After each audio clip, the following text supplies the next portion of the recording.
Hello everyone, I'm Mia. Today I will walk you through the complete procedure to automatically store GLB files exported from SketchUp, the 3D Home Asset Library. Now let's head into AiHouse for the step-by-step operation guide. Click Mine on the left side menu. Then select Upload. Hover your cursor over Upload Model, and you will see Import from SketchUp. This is the entry for model import. Step 1. Switch to SketchUp and select the target model for import. Step 2. Return to AiHouse and click Import from SketchUp. A success prompt will appear at the top of the page. Step 3. Fill out the model name. Just waiting for the loading to complete. Dimensions, category, and placement rules.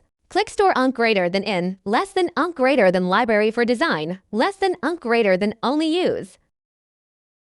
After successful warehousing, you may retrieve the file from My Models inside the material square for later use. Models imported by this method allow parameter modification, but do not support bookmarking. Now move on to Step 4 for rendering instructions. Models uploaded in this way are incompatible with cloud rendering at present.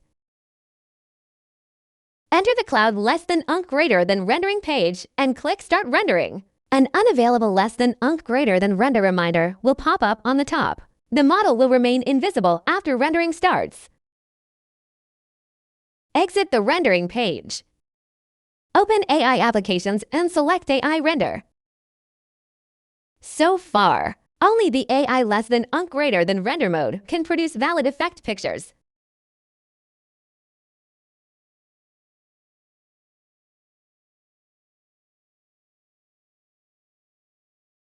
Thank you for watching. This tutorial has come to an end.